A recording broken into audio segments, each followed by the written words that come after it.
Bien chicos, si bien es cierto, el sodio y el potasio son sumamente importantes en el potencial de acción, ya que son los que, entre comillas, rigen en su totalidad el mismo. Sin embargo, existe un ion muy importante que es el calcio. Este ion calcio también participa en el potencial de acción, pero no de todos los procesos, sino que en cierta forma hace que, en el caso del corazón, la contracción sea mucho más sostenida y por ende provocará ya no un potencial en espiga, sino un potencial en meseta. Recordemos que la regulación del calcio a nivel de las membranas está dado por la bomba de calcio. Esta bomba de calcio hace que el calcio que se encuentra en el interior de la membrana, recordando que el calcio dentro de la célula es muy escaso, entonces hace que este calcio que se encuentra en el líquido intracelular salga hacia el líquido extracelular, haciendo que el líquido intracelular sea negativo. Existe un tipo de canal muy particular que se denomina canal de calcio. Y este canal de calcio tiene la particularidad de ser activado por voltaje. Este canal de calcio activado por voltaje actúa, ya dijimos, como por ejemplo a nivel del corazón, dejando que los iones de calcio hagan todo lo contrario que la bomba de calcio, que este ion calcio ingrese a la célula. Y al momento de que el ion calcio ingresa a la célula, ya la despolarización comenzará a hacerse un poco más prolongada.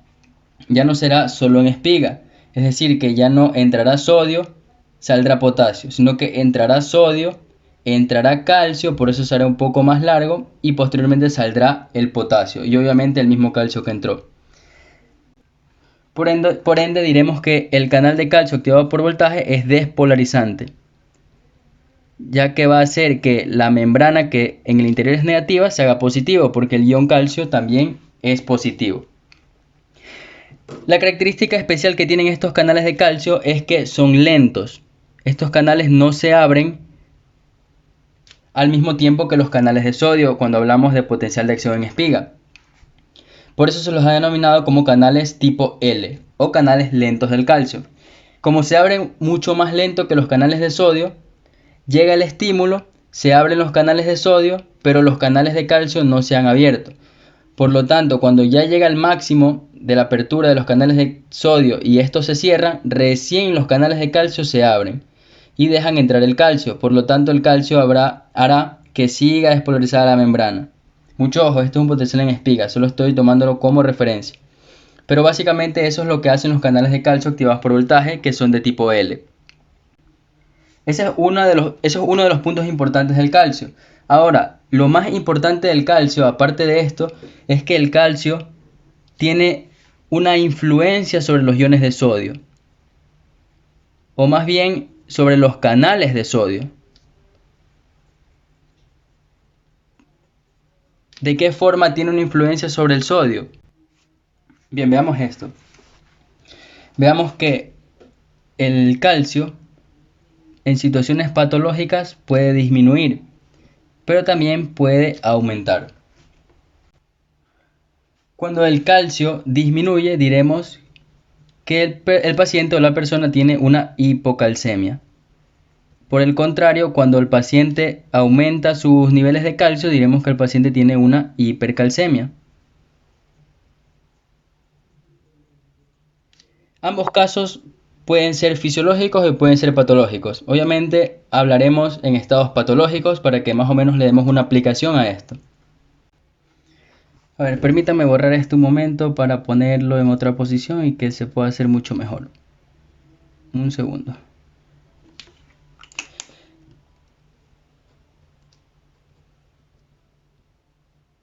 Hipercalcemia. Cuando el calcio disminuye por debajo de sus niveles normales en tan solo un 50%, es decir, cuando el sodio disminuye la mitad de su concentración normal, hace que los canales de sodio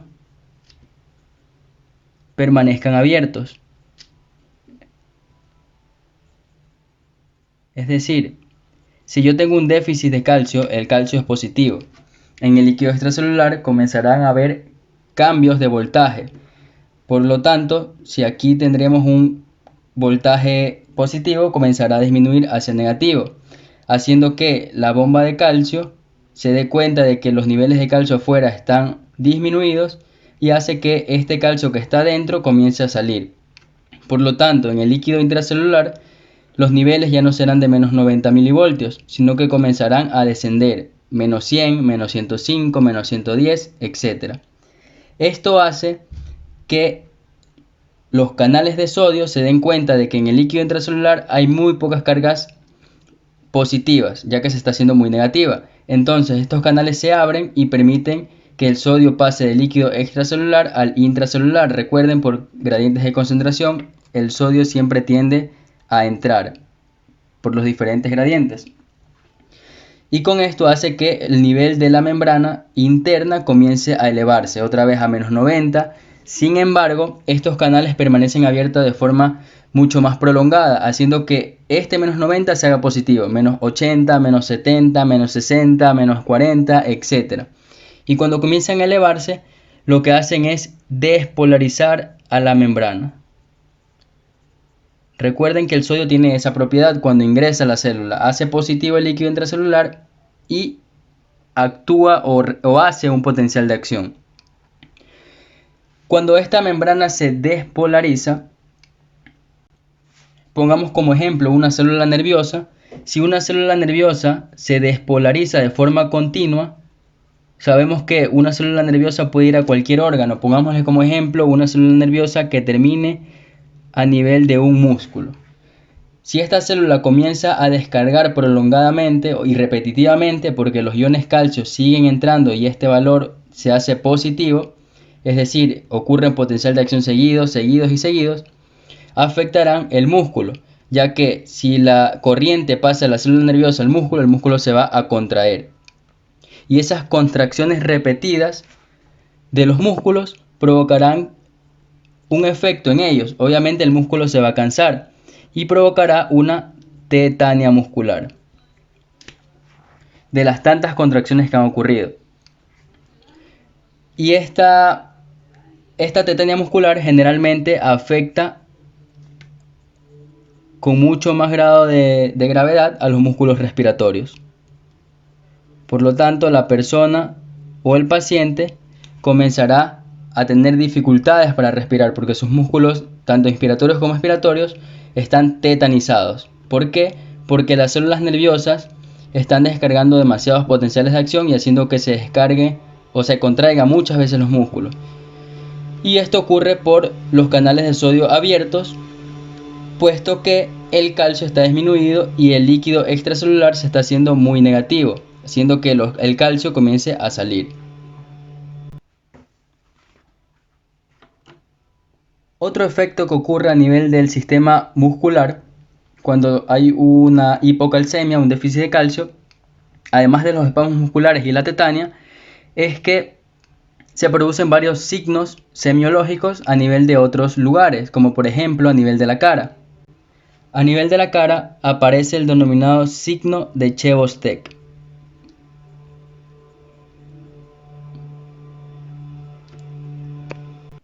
El signo de Chebostek no es más que un signo clásico de hipocalcemia que se da a nivel de la cara. Este signo de Chebostek se evidencia cuando se percute el nervio facial. La percusión debe ser justo a nivel de su salida en el agujero estilomastoideo. Una vez que nosotros percutimos a nivel del agujero estilomastoideo el nervio facial, todos los músculos faciales inervados por este del mismo lado, es decir, si percutimos el nervio facial del lado derecho, todos esos espasmos musculares van a ocurrir del lado derecho. Otra vez, los espasmos musculares, recuerden, por la sobreestimulación repetida de las células nerviosas, en este caso las células del nervio facial. Otro signo muy característico de hipocalcemia que puede aparecer es el signo de Trousseau.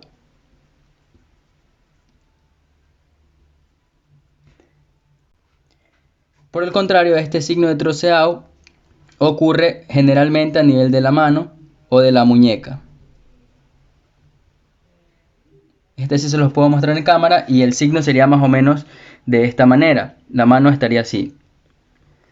siempre y cuando nosotros a nivel del brazo pongamos un manguito del esfigmomanómetro, es decir, el aparatito para tomar la presión.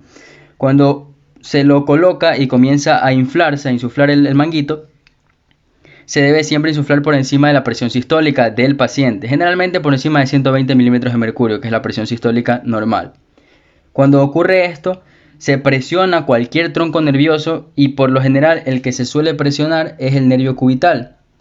Este nervio cubital, al presionar con el esfigmomanómetro, hace que a nivel de la muñeca y a nivel de la mano tomen ese aspecto de flexión, ¿sí? Hace que la mano se contraiga, o los músculos de la mano se contraigan y los dedos se coloquen en flexión y la muñeca también en flexión, haciendo más o menos de esta manera, signo de troceado. Signos clásicos de hipocalcemia, y ya sabemos el por qué se dan estos signos, a qué nivel tenemos que percutir o a qué nivel tenemos que realizar la acción para que se desencadenen, y el porqué de la hipocalcemia, o más bien por qué se produce esta estimulación, los espasmos.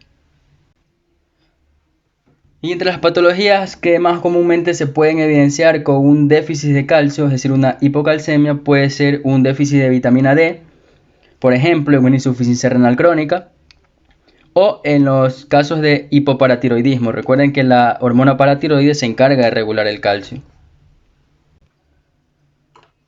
Si citamos otro ejemplo que puede estar afectado en el caso de una hipocalcemia que no sean los músculos, podemos decir las células del sistema nervioso central. Las células del sistema nervioso central, otra vez tomamos en cuenta una célula nerviosa, esta vez célula nerviosa con célula nerviosa, porque estamos a nivel del sistema nervioso central. Una sinapsis entre dos neuronas en la que una se hace muy excitable debido a todo este proceso, comenzará a descargar repetidamente potenciales de acción. Y estos potenciales de acción repetidamente en el sistema nervioso central podrían llegar a provocar convulsiones. Tomando en referencia el concepto de convulsiones, recuerden, convulsiones no es más que una sobreactividad o una hiperactividad neuronal. Entonces ahí tenemos la base de una convulsión en los casos de hipocalcemia. Si se dan cuenta, vamos viendo lo importante que es simplemente conocimientos básicos, aplicándolos a lo que es ya patologías y que vemos ya como medicina en sí. Por citar otro ejemplo, a nivel del sistema nervioso también pueden darse signos y síntomas de trastornos extrapiramidales por las mismas razones. Pueden darse incluso a veces signos de piramidalismo.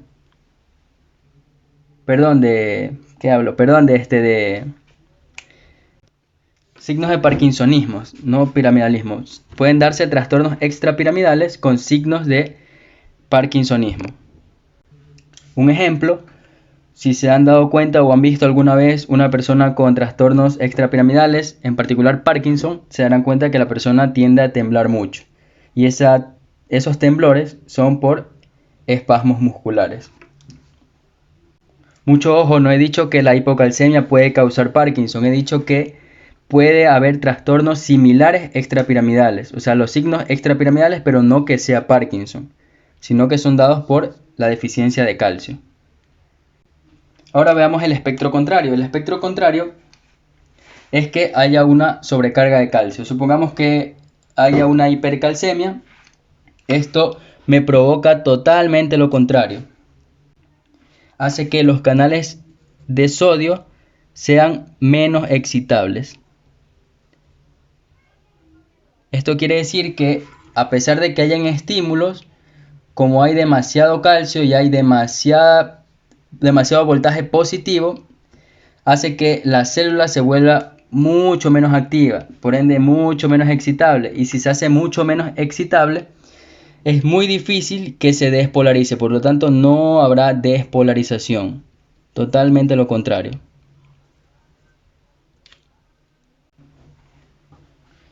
Si yo no tengo una despolarización, por ejemplo, supongamos otra vez el mismo ejemplo, una célula nerviosa que llegue a una célula muscular. Si mis canales de sodio a nivel de la célula nerviosa no son excitables, por más que yo los estimule, no va a llegar nunca a la célula muscular el estímulo, por lo tanto no habrá contracción.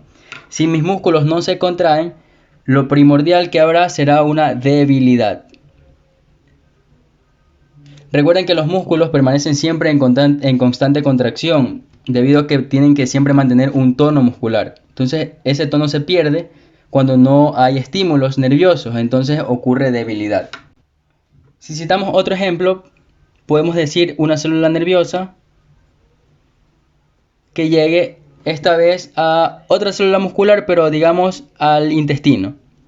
Una célula nerviosa que llegue al intestino, si no hay contracciones intestinales, porque no hay despolarización, porque no son excitables los canales de sodio, por la hipercalcemia, va a hacer que el intestino no se mueva y por lo tanto provocará estreñimiento.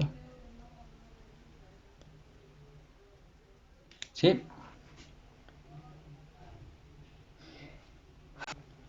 Ahora, ¿qué podría causarme que un paciente tenga una hipercalcemia? Entre las patologías más comunes que me pueden provocar déficit de calcio y a la cabeza, pues tendremos esta vez ya no una deficiencia de PTH, sino esta vez una superactividad de la PTH, la hormona paratiroide.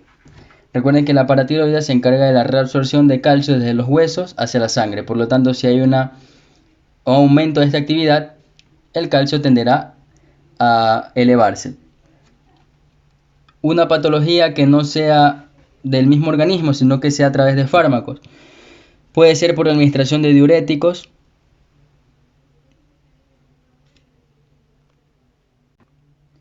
o incluso una osteoporosis.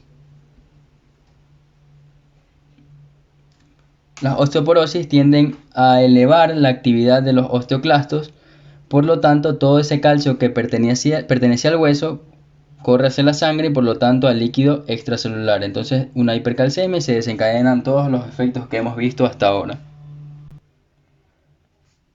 Bien, el potencial de acción, además de todo lo que hemos hablado, también consta de 3 elementos principales. El primer elemento que nosotros podemos mencionar es el periodo de latencia.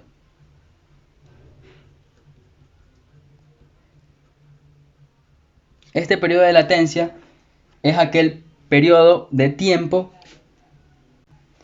que va desde el estímulo, es decir, ya sea químico, mecánico o eléctrico, hacia un potencial de menos 90 milivoltios, hasta un punto en el cual la membrana dice, bueno, aquí ya comenzará el verdadero potencial de acción, que se denomina umbral. Entonces el periodo de latencia va desde el potencial de membrana en reposo, es decir, el estímulo, hasta el umbral.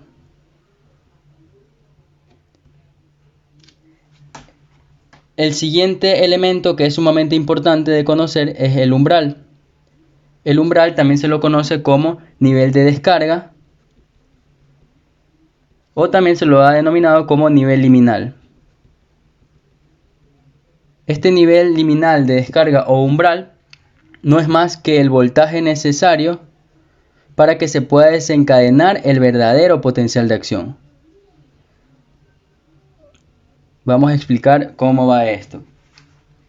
Si yo tengo un estímulo, entre comillas, poco intenso, este estímulo poco intenso hará que los canales de sodio se abran un poco y que el potencial de menos 90 milivoltios comience a elevarse a menos 80, menos 70, pero resulta que ese estímulo no es lo suficientemente poderoso como para llegar hasta un punto en el que la célula diga, bueno, aquí me abro totalmente. Como ese estímulo no llegó hasta el punto mínimo, que es el umbral, el potencial de acción declina. Por lo tanto, aquí tenemos una gráfica en la que más o menos vemos si aquí llegase un estímulo no muy fuerte, el potencial no se desencadena, no se hace la espiga, sino que quedan pequeños potenciales. Esos pequeños potenciales se los conoce como potenciales subliminales. ¿Sí? Por el contrario, un estímulo bastante intenso que llegue hará que la membrana abra sus canales de sodio, el sodio entre y comience a elevarse el potencial de membrana, es decir, de menos 90 pasa a menos 80, menos 70, menos 65, y la membrana dice a este nivel de menos 65, ahora sí me abrí totalmente, y la membrana se abre totalmente a los canales de sodio y todo el sodio ingresa. Por lo tanto, el umbral es el voltaje necesario para que se desencadene el verdadero potencial de acción, y que este umbral oscila más o menos a nivel de menos 65 milivoltios. Es decir, cuando la membrana alcanza este valor, ya se hace la espiga, es decir, el potencial de acción ya prácticamente está del otro lado, ya está hecho. Y el último elemento, que se lo denominó como potencial de lesión. Este potencial de lesión no es más que el verdadero potencial de acción, y son los puntos máximos de la espiga de un